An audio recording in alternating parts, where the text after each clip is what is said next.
Welcome back to All Certs Podcast, your one-stop shop for all things fascinating in the digital world. Yeah. Today we're diving deep into the intricate process of how devices magically obtain those all-important IP addresses. Right. It's a bit like a digital lottery, where each device gets a unique winning ticket to join the grand network party. Mm-hmm. We're talking about the DHCP DORA process. Okay. And trust me, it's more exciting than it sounds. All right. We've got a stack of tech articles and even some insights from Wikipedia to guide our exploration. Cool. So get ready for an enlightening journey into the heart of network communication. You know, it's amazing to think that something as seemingly mundane as IP address allocation is actually a marvel of engineering. Right. It's a fundamental process that underpins the entire internet, Yeah. allowing billions of devices to communicate seamlessly.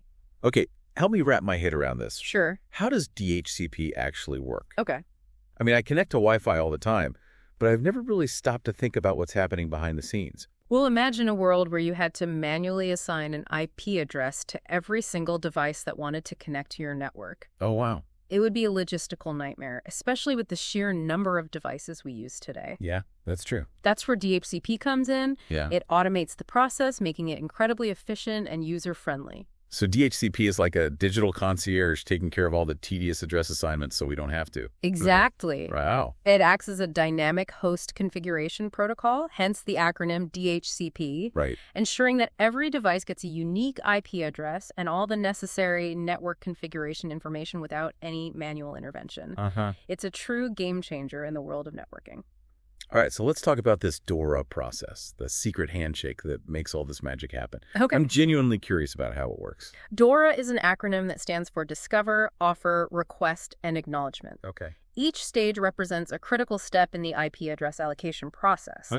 Think of it as a choreographed dance between a device that wants to join the network and a DHCP server that manages IP addresses. Okay, I'm picturing this digital dance floor now. All right. Walk me through the steps. Yeah. What happens first? It all starts with the Discover phase. Okay. When a device connects to a network, it sends out a broadcast message, kind of like shouting, "Hey, I'm new here. Can someone give me an IP address?" Uh-huh. This message is sent to all devices on the network, but only DHCP servers are programmed to respond. So it's like the device is sending out a digital bat signal specifically for DHCP servers. That's a great analogy. Okay, cool. And just like Batman responding to the bat signal, DHCP servers on the network pick up this DHCP Discover message and spring into action. So this is where the offer phase comes in, right? Exactly. Mm. The DHCP servers respond with an DHCP offer message, Okay. essentially saying, "Hey, we've got an IP address for you. Here are the details, including the IP address itself, the subnet mask,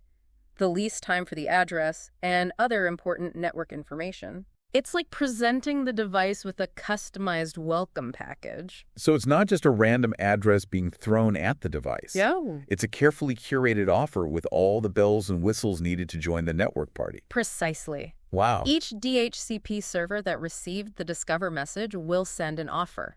Uh-huh. So the device actually has options to choose from. Interesting. So how does the device decide which offer to accept? Right.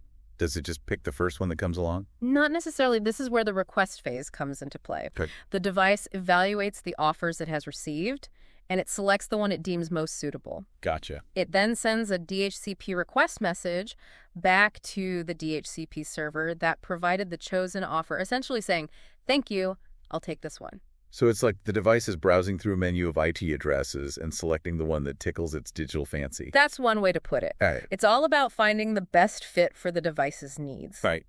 And once the device has made its selection, it sends that request message to make it official. Okay, so the request has been sent, the offer has been accepted. Right. What happens next? Yeah, This is where the acknowledgement phase comes in, right? you got it. All right.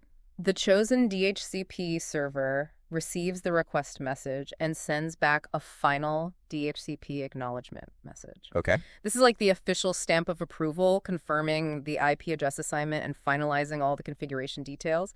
The server is essentially saying, "You're all set. Welcome to the network."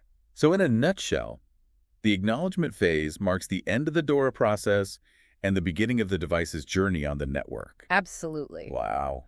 The device is now a full-fledged member of the network, ready to send and receive data, browse the web, and do all the things we love to do online. Right. And this entire process from discover to acknowledgement happens in a matter of seconds, often without us even realizing it's taking place. It's like a well-rehearsed ballet with each step perfectly timed and executed. Right. I'm starting to appreciate the beauty of this seemingly simple process. But what happens if the DHCP server isn't physically located on the same network segment as the device that needs an address? Okay. Is it even possible for them to communicate and complete this DORA dance? That's a fantastic question. Yeah. And it brings us to an important concept called relay agents. Okay. It's a bit like having a postal service for DHCP messages, ensuring they reach their intended destination even across different network segments. Relay agents, huh? Yeah. I'm intrigued. Okay. Tell me more about how they work. Okay. Imagine you're trying to send a letter to someone who lives in a different city. Okay. You can't just drop it in your mailbox and expect it to magically arrive at their doorstep. You need a postal service to handle the routing and delivery. Okay, so relay agents are like the mail carriers of the DHCP world, ensuring that those important DORA messages reach the right destination, even across different network segments, or subnets as they're called, in the networking world. Exactly. When a device on one subnet needs an IP address, it sends out that initial discover message. Yeah. If there's no DHCP server on that particular subnet, a relay agent steps in.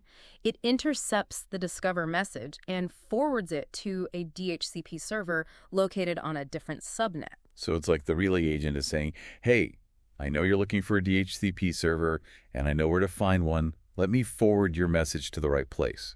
Precisely. And the beauty of it is that the device sending the discover message doesn't even need to know that a relay agent is involved. It just sends out its message, and the relay agent seamlessly handles the routing behind the scenes. That's incredibly efficient. Right. It's like having a personal assistant who takes care of all the complicated logistics without you even having to lift a finger.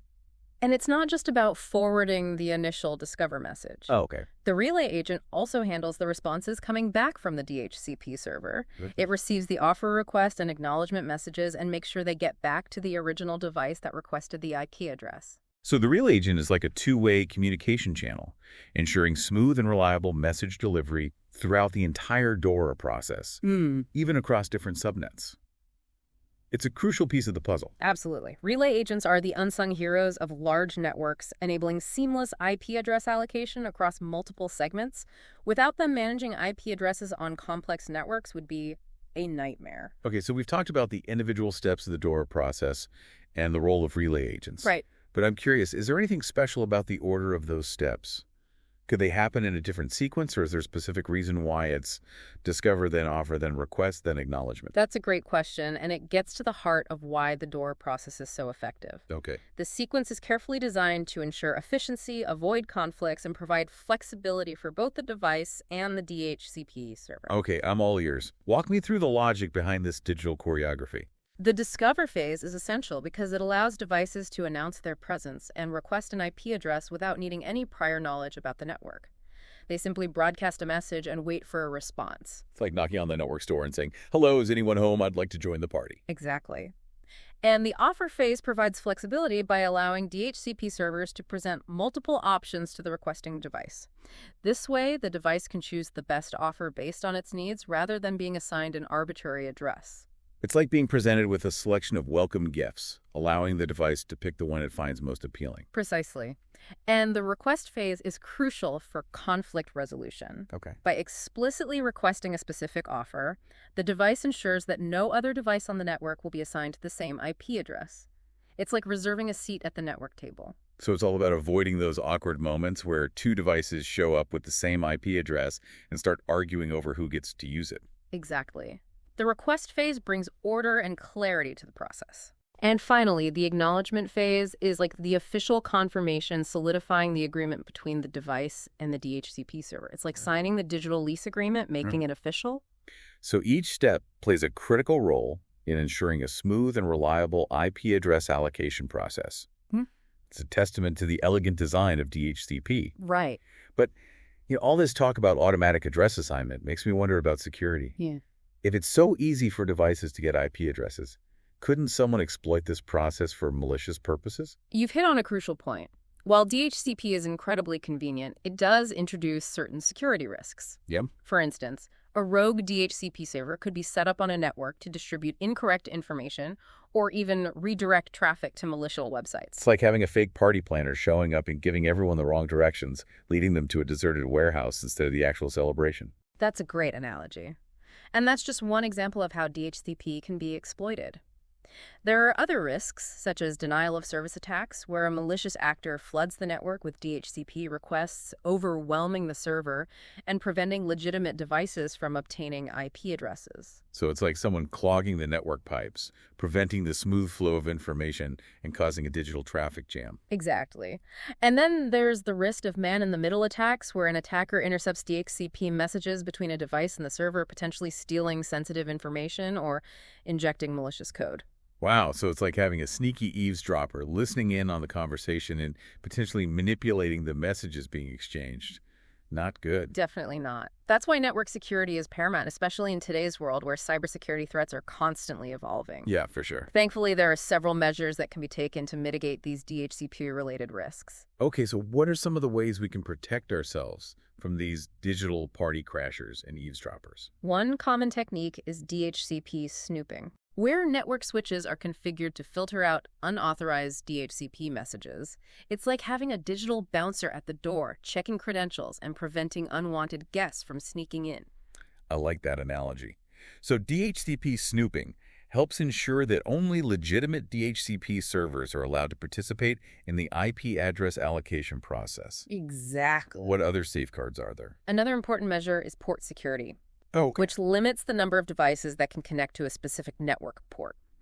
This helps prevent a malicious actor from flooding the network with fake devices and disrupting the DHCP process. it's like setting a capacity limit for the network party, ensuring that it doesn't get overcrowded and chaotic. Exactly. Yeah. And then there are access control lists, which are like digital gatekeepers that control which devices are allowed to access specific network resources. This helps prevent unauthorized devices from even attempting to obtain an IP address from the DHCP server. So it's all about creating a layered security approach using multiple techniques to create a robust defense against potential threats. Precisely. And as technology continues to advance, so too will the methods used to secure our networks. It's an ongoing battle, but one that we must fight to ensure the stability and security of our increasingly connected world. Well, all this talk about security has certainly given me food for thought. But, as we wrap up our deep dive into the DHCP DORA process, I can't help but wonder about its future.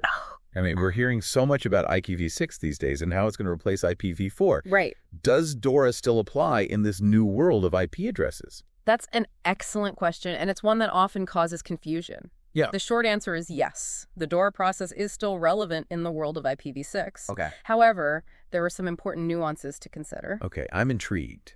Break it down for me. How does DORA fit into the IPv6 landscape? IPv6 introduces a concept called stateless address auto-configuration, Okay. or SLAC for short. With SLA, devices can actually assign themselves an IP address without relying on a DHCP server.